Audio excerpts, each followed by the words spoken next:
On today's episode, we're talking about how to grow your Instagram and PPOs.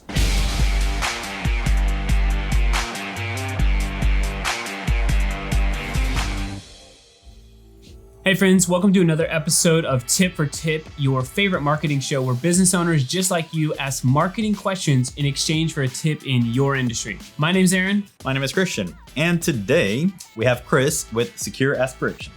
Hey, BitBranding, this is Christopher Parham with Secure Aspiration. Just trying to see, I have 200 to 300 people following on Instagram. Just trying to see how I can grow that following and get a bigger clientele from Instagram. All right, we have two parts here, two different strategies, very similar, and that you should use in conjunction with each other. Christian, what do you got? So I guess within my strategy, I have two things, which is in order to grow and then in order to land clients. In order to grow, I mean, some of the obvious things like, make sure that you're consistently posting and all these things. But then on top of that, you want to make sure that you're using good storytelling within your posts. So it's not just posting random stuff. It's having something to talk about or something to tell within your post, whether it's on your regular or your stories. And then the other big thing within, in order to grow would be to start conversations and start engaging with other people. Not just concentrate on your own strategy and your own posting, but look at what other people are doing and try to engage with them and create conversations and foster relationships that way. Which is very important. Now, in order to land the bigger clients, it's a lot of the similar things. You want to foster relationships, engage with other people, and use the direct messages to your advantage. All right, so this is kind of an overlap with what Christian was saying. I think it's very easy for you to use Instagram to find bigger clients. It's the sales process takes a little bit longer, so some people don't put in the effort to make that happen. So make sure that if you go after those clients, you know that you're going to be in this for 3 to 6 months, which sounds like a long time.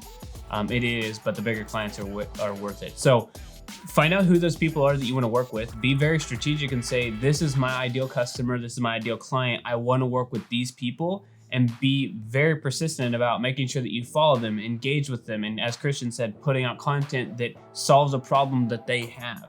So for them, it may be a celebrity here in Dallas. They don't have anybody to guard them or anybody to help, basically bring the muscle. I think that's the right term, right?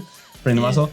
And you could be offering solutions of they're like, no, I'm too big or I'm too cool for having my own muscle. Like I can take care of myself. And then you offer other solutions to them that maybe are different than if, they're just thinking about it from one way. So just offer a solution for people in your posts, and what Christian's saying, make sure you post consistently, but just always be the first to engage with them. So you can turn on post notifications. As soon as they post, go in there and comment, leave legitimate comments, not just like, hey, that's a cool post, nice post, I like this. Like really engage with them. And to Christian's other point, like getting into direct message. And a lot of the business owners, they may not be the ones, depending on the size, the ones that are replying directly, but they are at least on the account and for the most part know about it. So you have that direct relationship. And like I said, put it in for 3 to 6 months, give it some real effort before just saying, I tried twice and for whatever reason it doesn't work. For sure. I don't think Instagram is necessarily, it could be a direct selling point,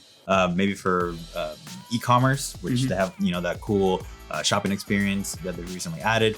But as far as like getting leads and things like that, I would definitely say it's a longer term game. It's a more nurturing than anything else. All right, Chris, hopefully that was good for you. Let's hear your tip for us. So my tip for you guys would be, if you're looking for somebody in the personal protection field or a security officer, just to make sure that they have their state identifications and licensings. Anybody that doesn't have the state identification through TOPS is impersonating an officer, and it's illegal, and they will go to jail.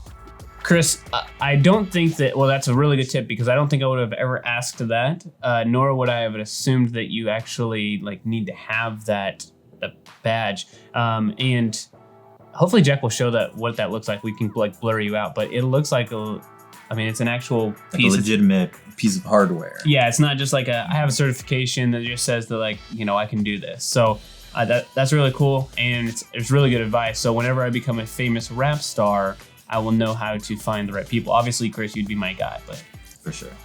All right, the question of the day is, have you ever used Instagram to generate leads or clients? And has it worked for you? I want to hear. Let us know in the comments down below. Awesome. And if you're a business owner watching this far into it, you're like, hey, how the heck did Chris get on this show? It's very simple. Go to bitbranding.co/tip for tip, fill out the form, we'll reach out to you, and if it's the right fit, we will get you on our show.